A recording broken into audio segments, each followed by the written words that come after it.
freezing random things in my pocket.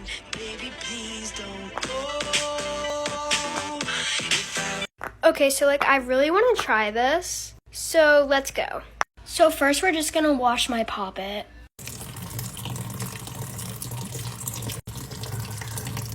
Literally looks so pretty.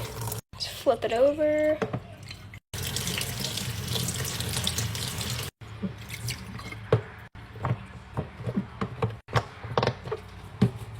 That should be good. Now I'm just gonna, I don't know why it cut off, but yeah, I'm just drying it. Other side.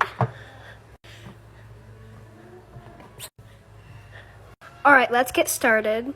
So first I think I'm gonna try this Ready Whip.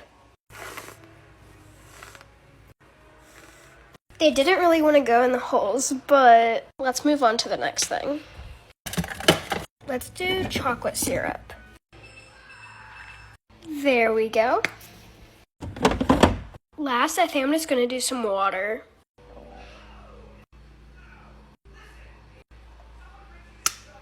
All done.